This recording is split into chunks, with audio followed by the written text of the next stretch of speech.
Hello everyone, आज हम functions के बारे में पढ़ेंगे कि फंक्शंस क्या होता है। अब फंक्शंस क्या होता है इसको हम दो पॉइंट ऑफ व्यू से देख सकते हैं, एक सेट्स के पॉइंट ऑफ व्यू से और एक ग्राफ के पॉइंट ऑफ व्यू से। तो हम दोनों को डिस्कस करेंगे। शुरुआत में हम सेट के पॉइंट ऑफ व्यू से देखते हैं। जब सेट के पॉइंट ऑफ व्यू से देखते हैं तो फंक्शन जो टॉपिक आता है वो सेट्स के बाद आता है। पहले सेट्स आता है, फिर कार्टेशियन प्रोडक्ट आता है, फिर रिलेशंस आता है और रिलेशंस के बाद फंक्शंस आता है। तो ये पूरी जर्नी है, वो हम एक बार साथ साथ इसको कवर करते हैं। उसके बाद हम दूसरे तरीके से भी देखेंगे। सबसे पहले सेट्स टॉपिक पढ़ते हैं। तो फंक्शंस के लिए सेट्स का क्या यूज़ है कि जब हम कोई ग्राफ बनाते हैं तो जो एक्स एक्सिस और वाई एक्सिस बनाते हैं, एक्स एक्सिस और वाई एक्सिस बनाते हैं, तो जो एक्स एक्सिस और वाई एक्सिस पे जो पॉइंट्स होते हैं हम उन्हें कह सकते हैं कि वो सब के सब रियल नंबर्स को रिप्रेजेंट करते हैं। इसी वजह से एक्स एक्सिस का आपने एक और नाम सुना होगा, real number line. Real number line, real number line इसे इसीलिए बोलते हैं कि जो एक्स एक्सिस है वो सेट ऑफ रियल नंबर्स को रिप्रेजेंट कर सकते हैं। तो ये एक सेट ऑफ रियल नंबर्स है, ये दूसरा सेट ऑफ रियल नंबर्स है। पहली बात। सेट के बाद दूसरा टॉपिक आता है Cartesian product. Cartesian product. Cartesian product का मतलब होता है कि दो सेट्स का प्रोडक्ट करना। अब दो सेट्स का प्रोडक्ट कैसे किया जाता है? मान लेते हैं कि एक सेट है ए, उसके अंदर दो एलिमेंट्स हैं 1, 2। एक दूसरा सेट है बी, उसके अंदर भी दो एलिमेंट्स मान लेते हैं ए, बी। अब अगर मुझे ए सेट और बी सेट का प्रोडक्ट करना है तो मैं उसको कैसे रिप्रेजेंट करता हूँ? उसको रिप्रेजेंट किया जाता है ए क्रॉस बी से। इस तरीके से लिखा जाता है। इसमें ऑर्डर मैटर करता है कि मैं ए को बी से मल्टीप्लाई कर रहा हूँ या बी को ए से मल्टीप्लाई कर रहा हूँ। जब मैं ए क्रॉस बी लिखता हूँ तो इसका मतलब ए और बी के एलिमेंट्स के, ए और बी सेट के एलिमेंट्स के all possible pairs. All possible pairs कैसे? ए सेट के एलिमेंट्स है 1 एंड 2, बी सेट के एलिमेंट्स है ए एंड बी। तो 1 और 2 और ए और बी के पेयर्स कैसे बनाए जा सकते हैं? 1, A, 1, B, 2, A, 2, B। तो सेट ए और सेट बी के एलिमेंट्स के ऑल पॉसिबल जो पेयर्स बन सकते हैं उनको हम लिखते हैं। ये जो ब्रैकेट में 1, A, 1, B, 2, A, 2, B लिखा है, इसको पेयर तो बोलते हैं पर इसका एग्जैक्ट नाम होता है ऑर्डर्ड पेयर। ऑर्डर्ड पेयर इसलिए बोलते हैं क्योंकि इसमें ऑर्डर मैटर करता है। जो फर्स्ट एलिमेंट है वो फर्स्ट सेट से आएगा, जो सेकंड एलिमेंट है वो सेकंड सेट से आएगा। तो इस वजह से ऑर्डर मैटर करता है। तो ये जो पेयर है इसे ऑर्डर्ड पेयर बोला जाता है। और ए क्रॉस बी इन सब ऑर्डर्ड पेयर का कलेक्शन होता है। All possible ordered pairs of A and B, ये बन जाता है ए क्रॉस बी। तो ये कंसेप्ट हम कार्टेशियन प्रोडक्ट में पढ़ते हैं जब सेट्स पढ़ते हैं। इसको हम अभी क्यों पढ़ रहे हैं? क्योंकि जो एक्स एक्सिस है वो सेट ऑफ रियल नंबर्स को रिप्रेजेंट करती है, जो वाई एक्सिस है वो भी सेट ऑफ रियल नंबर्स को रिप्रेजेंट करती है। तो अगर मैं एक्स वाई लिखूं, एक्स क्रॉस वाई, एक्स और वाई का कार्टेशियन प्रोडक्ट लिखूं, तो मैं क्या लिखूंगा? एक्स सेट में से कोई एलिमेंट आएगा और वाई सेट में से जो एलिमेंट आएगा उसका ऑर्डर्ड पेयर लिखूंगा। जैसे एक ऑर्डर्ड पेयर में फॉर एग्जांपल 1, 2 लिखता हूँ। इस ऑर्डर्ड पेयर का मतलब क्या हुआ कि जो 1 एलिमेंट है वो एक्स सेट से आया है, जो 2 एलिमेंट है वो वाई सेट से आया है। अगर एक्स सेट से 1 एलिमेंट आया है तो हम इसको कैसे ग्राफ पे रिप्रेजेंट करते हैं कि जो 1 पॉइंट है वो एक्स एक्सिस से आया है, जो 2 पॉइंट है वो वाई एक्सिस से आया है। यहाँ पर 1 था, यहाँ से 2 था, यहाँ से हमने 1 पॉइंट उठा लिया, यहाँ से हमने 2 पॉइंट उठा लिया और ये ऑर्डर्ड पेयर बना दिया। ये जो ऑर्डर्ड पेयर है जब हम ग्राफ बनाते हैं तो हमें साफ साफ दिखाई दे रहा है कि ये जो ऑर्डर्ड पेयर बनाए हैं ये क्या रिप्रेजेंट करते हैं? ये ऑर्डर्ड पेयर पॉइंट्स को रिप्रेजेंट करते हैं ग्राफ में। और अगर मैं ऑल पॉसिबल ऑर्डर्ड पेयर लूँ, ऑल पॉसिबल पॉइंट्स लूँ जो एक्स एक्सिस और वाई एक्सिस से उठा के मैं बना सकता हूँ, कौन से पॉइंट्स होंगे? सारे के सारे पॉइंट्स जो इस प्लेन में हो सकते हैं। अगर सबके सब प्लेन के अंदर जो पॉइंट्स है वो क्या कॉन्स्टिट्यूट करते हैं? वो पूरा का पूरा एक प्लेन बनाते हैं। और इसी वजह से प्लेन का नाम एक्स वाई प्लेन भी सुना होगा आपने। एक्स और वाई का जो कार्टेशियन प्रोडक्ट है वो सारे पॉइंट्स का कलेक्शन है जो आपको ग्राफ में दिखाई देगा। एक्स एक्सिस और वाई एक्सिस के कॉम्बिनेशन से सारे के सारे पॉइंट्स का कलेक्शन क्या बनेगा? पूरा का पूरा प्लेन।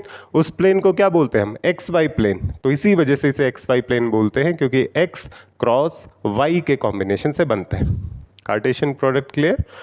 सेट हमने एक्स एक्सिस को यूज किया रियल नंबर्स का सेट, वाई एक्सिस को किया रियल नंबर्स का सेट, दोनों के कॉम्बिनेशन से जो ऑर्डर्ड पेयर बनता है वो पॉइंट को रिप्रेजेंट करता है।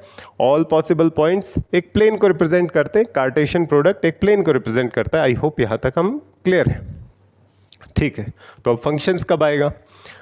अब जो ये प्लेन आया है, प्लेन के अंदर जो सारे पॉइंट्स हैं, एक्स एक्सिस और वाई एक्सिस के अंदर जो सारे पॉइंट्स हैं वो प्लेन है और जिसे Cartesian product X cross Y बोल रहे हैं। तो इस प्लेन में से अगर मैं अपनी मन मर्जी से कुछ पॉइंट्स सेलेक्ट कर लेता हूँ, जैसे सेलेक्ट करके देखते हैं, एक पॉइंट ये सेलेक्ट कर लेता हूँ, एक पॉइंट ये सेलेक्ट कर लेता हूँ, एक पॉइंट ये, एक पॉइंट ये। अब मेरा मन कर रहा है कि केवल पॉइंट्स नहीं, एक शेप भी सेलेक्ट कर लेता हूँ, एक सर्कल सेलेक्ट कर लेता हूँ, सर्कल क्यों, एक रीजन भी सेलेक्ट कर लेता हूँ। लेट अस से कि ये स्क्वायर के सारे पॉइंट्स से पूरा का पूरा रीजन भी कवर कर लेता हूँ।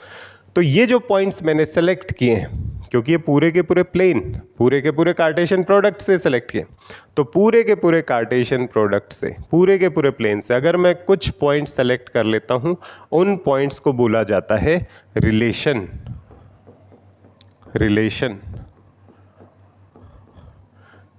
रिलेशन क्या हो गया? Relation is collection of all these selected points. क्या इन पॉइंट्स के ऊपर कोई कंडीशन है कि अगर मैं इन्हें रिलेशन बोल रहा हूं तो क्या ये पॉइंट्स कोई कंडीशन को सेटिस्फाई करेंगे? कोई कंडीशन सेटिस्फाई करने की ज़रूरत नहीं है, बस इस प्लेन में होने चाहिए। इस प्लेन से कोई भी पॉइंट्स उठाए हैं, दैट कॉन्स्टिट्यूट्स ए रिलेशन। सही बात है। फंक्शन कब आएगा? फंक्शन अब आएगा। रिलेशन का मतलब है कि इस प्लेन से मैं कोई भी पॉइंट्स पिक कर सकता हूं, पर जब ये पॉइंट्स मैंने पिक किए हैं, अगर इन पॉइंट्स के ऊपर रिस्ट्रिक्शन हो, रिस्ट्रिक्शन क्या रिस्ट्रिक्शन हो कि सेम एक्स कोऑर्डिनेट के लिए, फॉर सेम एक्स कोऑर्डिनेट, दो वाई या दो से ज्यादा वाई कोऑर्डिनेट्स नहीं मिलने चाहिए। Not more than one Y coordinate. अगर मेरे सिलेक्टेड पॉइंट्स इस कंडीशन को पूरा करते हैं कि सेम एक्स कोऑर्डिनेट के लिए एक से ज़्यादा वाई कोऑर्डिनेट नहीं आने चाहिए, तो वो जो पॉइंट सेलेक्ट किए मैं उनको फंक्शन बोल सकता हूँ।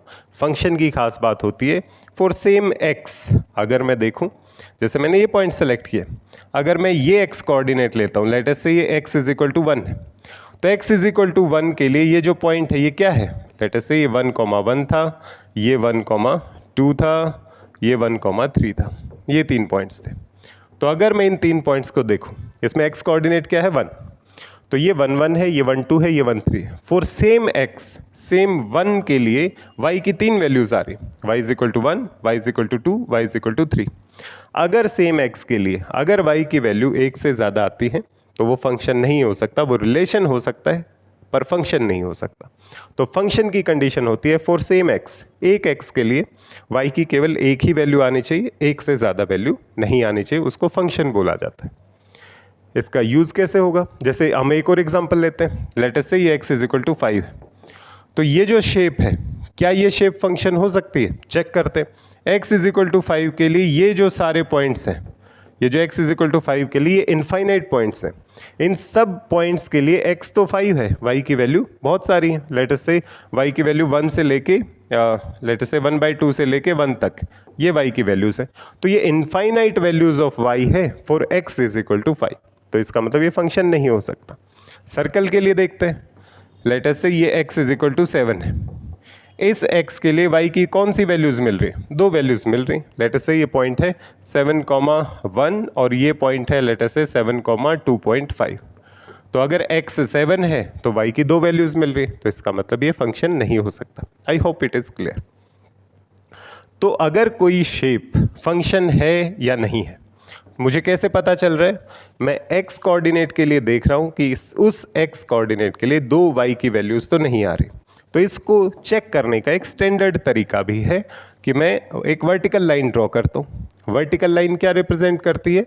एक पर्टिकुलर x की वैल्यू, लेट अस से x इज इक्वल टू -1, और ये जहाँ जहाँ पर कर्व को कट करेगी वो क्या रिप्रेजेंट कर रहे हैं, एक y की value -1 comma certain value of y, let us say y1, तो -1 कॉमा y1। अगर ये vertical line x is equal to -1 वाली वर्टिकल लाइन अगर फंक्शन को केवल एक जगह कट कर रही है तो इसका मतलब फंक्शन की कंडीशन को पूरा कर रही है। अगर वो एक से ज़्यादा जगह पर फंक्शन या कर्व को कट कर रही है तो इसका मतलब वो फंक्शन नहीं हो सकता।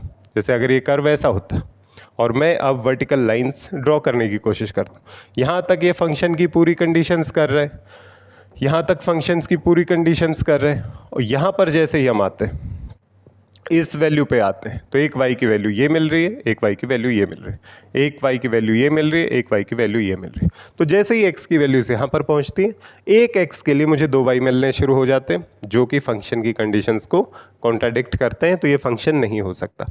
अगर आपको एक भी ऐसी x की वैल्यू मिलती है जिसके लिए y की वैल्यूज़ एक से ज़्यादा है तो इसका मतलब वो फंक्शन नहीं है, चाहे वो सारे रास्ते फंक्शन था, पर अगर आपको एक भी वैल्यू ऐसी मिली जिस पर सेम x के लिए दो अलग अलग y की वैल्यूज़ हैं तो उसे फंक्शन कंसिडर नहीं किया जाएगा।